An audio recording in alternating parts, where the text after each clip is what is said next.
Selamat datang di kuliah daring Fisiologi Hewan. Di pertemuan 2 bagian 3 dari 4 ini, akan dibahas mengenai gerakan impuls. Transmisi melalui celah sinapsis, neurotransmitter.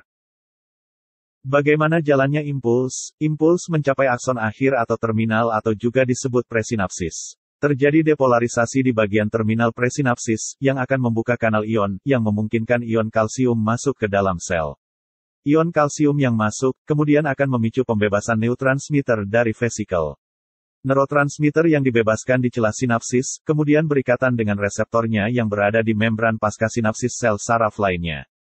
Adanya ikatan neurotransmitter dengan reseptornya, akan menyebabkan kanal protein terbuka dan menyebabkan perubahan potensial membran. Kemudian, potensial aksi akan berjalan ke sel berikutnya. Neurotransmitter yang telah bekerja dan membuka kanal protein, kemudian menjadi inaktif, dan ditransport kembali ke terminal presinapsis. Simak animasi berikut tentang jalannya impuls dan peran ion kalsium di transmisi impuls.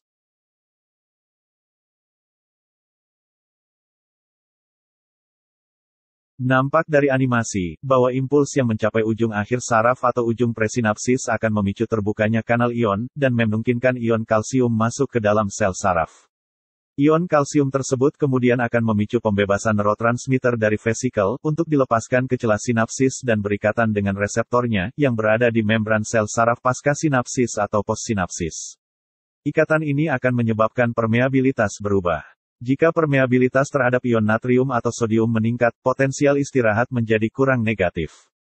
Kemudian jika nilai ambang tercapai, akan terjadi kembali potensial aksi pada neuron pasca sinapsis. Dengan demikian impuls ditransmisikan. Setelah mengetahui jalannya impuls saraf, marilah kita mengenali tentang neurotransmitter. 1. Neurotransmitter adalah suatu senyawa kimia endogen, yang menyampaikan, memperkuat, memodulasi sinyal antara neuron dengan sel lainnya. 2. Neurotransmitter berada pada vesikel sinapsis, yang berkelompok di area membran presinapsis, dan dilepaskan ke celah sinapsis. 3. Neurotransmitter kemudian berikatan dengan reseptor di bagian pasca sinapsis. 4. Pembebasan neurotransmitter, biasanya diikuti dengan sampainya potensial aksi pada sinapsis. Berikut adalah beberapa struktur dari neurotransmitter. Neurotransmitter juga bekerja spesifik pada jenis neuron tertentu, sehingga neuron dengan neurotransmitter yang spesifik diberi nama spesifik pula, yaitu 1. Neuron kolinergi, sebagai contoh asetilkolin. Neurotransmitter asetilkolin, berperan pada pengendalian sistem motorik. 2. Neuron dopaminergik, konbetohnya adalah dopamin, yang berperan pada gerakan dan kerja obat antipsikotik. 3. Neuron noradrenergik, yaitu, noradrenalin, berperan pada regulasi dan kerja obat antidepresan. 4. Neuron adrenergik, contoh adrenalin, yang berperan dalam menstimulasi detak jantung. 5. Neuron GABAergik, contoh GABA atau asam G-aminobutirat. Ada pada sistem saraf pusat, sebagai neuron inhibitorik, berperan pada regulasi motorik. 6. Neuron serotoninergik, sebagai contoh serotonin, tidak banyak terdapat di sistem saraf pusat. Serotonin dibentuk dari asam amino triptofan.